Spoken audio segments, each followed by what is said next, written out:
Hello hello hello hello అందరికీ నమస్కారం. ఎలా ఉన్నారు? బాగున్నారు కదా? నాకు కావాల్సింది అదే. కానీ మీరు చేయాల్సిన పని ఒకటి ఉంది కదండి, అదే ఈ వీడియోకి ఒక లైక్ ఇచ్చి అలాగే మన కేకే న్యూస్ని సబ్స్క్రైబ్ చేసుకునే పని అన్నమాట. ఆ పనిలో మీరు ఉండండి. ఈరోజు రావు గారి రచ్చబండలోకి వచ్చిన సెలబ్రిటీ ఎవరో చూసే పనిలో నేను ఉంటాను. ఎవరు బాబు? ఓహో, తొండ ముదిరి ఓసర వెళ్ళి అయ్యిందంటే ఏమో అనుకున్నా. సంబరాల రాంబాబు ముదిరి తెల్ల కొండ ముచ్చు అయితే గాని అర్థం కాలేదు.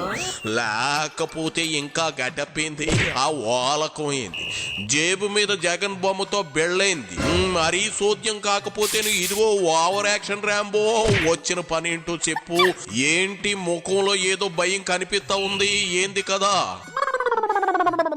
జూన్ 4వ తారీఖున ఫలితాలు వెలువడిన తర్వాత కూటమి అధికారంలోకి వస్తుందని నిర్ధారణ జరిగిన దగ్గర నుంచి నేటి వరకు రాష్ట్రంలో ఒక విచిత్రమైన అరాచకమైన పాలన జరుగుతూ ఉంది. ముఖ్యంగా నారా చంద్రబాబు నాయుడు గారి కుమారుడు రాష్ట్ర మంత్రివర్గ సభ్యులు నారా లోకేష్ గారు ఎన్నికలకు ముందు ఏ విధంగా శపథం చేశారో, నేను ఒక రెడ్ బుక్ రాస్తున్నాను, ఆ రెడ్ బుక్ లో రాసుకున్నటువంటి అంశాలన్నీ కూడా నేను అధికారంలోకి వచ్చిన తర్వాత అమలు చేస్తాను. జూలై నెల కూడా సగం పైగా అయిపోతా ఉంటే ఇంకా జూన్ 4 వచ్చిన పీడకల మర్చిపోకపోతే ఎట్టా అంబటి?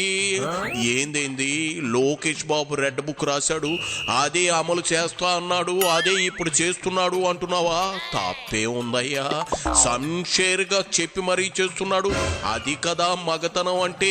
నీలాగా గంట అరగంట అనడం మగతనం అనుకున్నావా?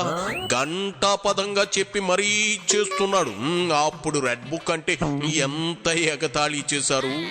ఎప్పుడేంటి ప్యాంట్లు తడిచిపోతున్నాయా? వాస్తవానికి ఊహలకి తేడా ఎట్టగే ఉంటుందా? అనేక మంది మీద కేసులు పెట్టి వారి తాట తీస్తాను అని ఎంతో పరుష పదజాలంతో మాట్లాడినటువంటి మాటలన్నీ కూడా 4వ తారీఖు నుంచి ఇప్పటి వరకు కూడా రెడ్ బుక్ ని అమలు చేసే కార్యక్రమంలోనే ప్రభుత్వ యంత్రాంగం అంతా నిమగ్నమై ఉంది తప్ప వారిచ్చినటువంటి మేనిఫెస్టోని అమలు చేయాలనేటువంటి ధోరణిలో యంత్రాంగం పని చేయకపోవడం చాలా దురదృష్టకరంగా నేను భావిస్తా ఉన్నా. ముఖ్యంగా పోలీస్ యంత్రాంగం లా అండ్ ఆర్డర్ను కాపాడాలి. లా అండ్ ఆర్డర్ను కాపాడటంతో పాటు ఎవరైనా ఏ అయినా దౌర్జన్యమైనటువంటి శక్తులు పనిచేస్తే వాటిని అడ్డుకోవాలి, న్యాయమైనటువంటి కేసులు పెట్టి వారిని నివారించాలి. ఇవన్నీ వదిలేశారు. నీ బాధేంద్రాంబాబు, నీ పేరు లోకేష్ బాబు రెడ్ బుక్ లో రాశారా లేదా అనేనా? తినబోతు రుచి ఎందుకయ్యా అంబోతు? నెల కూడా కాలేదు, అంత ఆత్రంగా ఉంటే చెప్పు. పోలీస్ మార్కు కోటింగ్ నీతోనే మొదలెట్టేద్దాం. నువ్వు ఒళ్ళు చెమలాడుతున్నట్టుంది. సుకన్యతో మసాజ్ చేయించుకోవాలి గాని ఏటా పోలీసు బాబాయిలతో పరాశకాలు అవసరమా?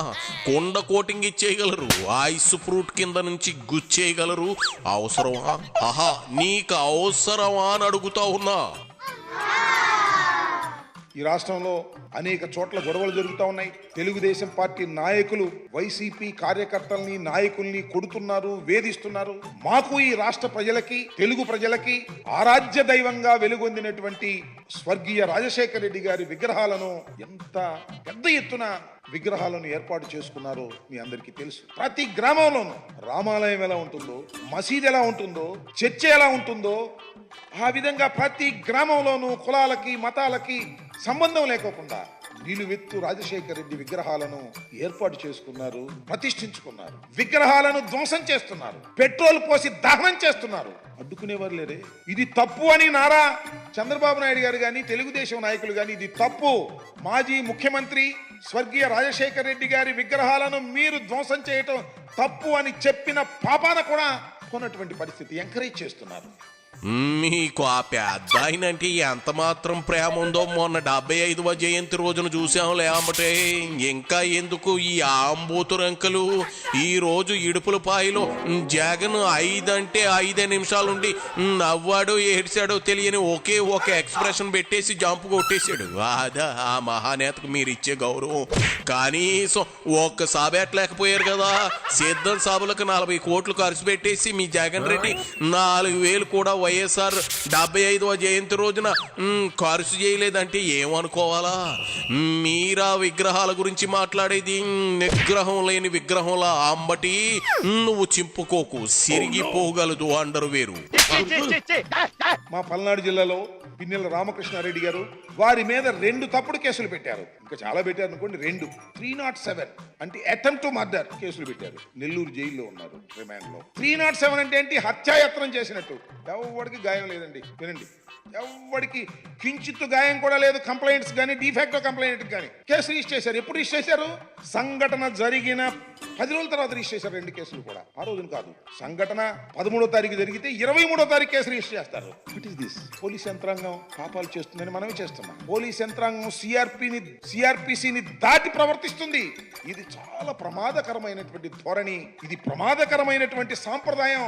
తప్పులు చేసిన ప్రతి వారిని న్యాయస్థానాలు ప్రశ్నిస్తాయి. గుర్తుపెట్టుకోండి, వదిలేదు లేదు.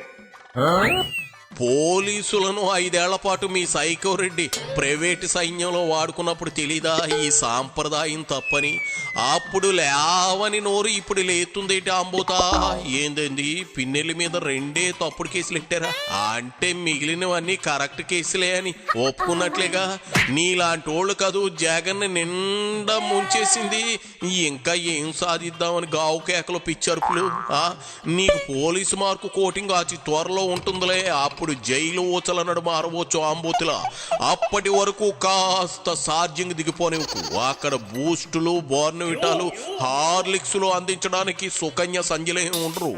జైలు సెంట్రీలు లాఠీలతో లాలీపప్పులు తినిపిస్తారు.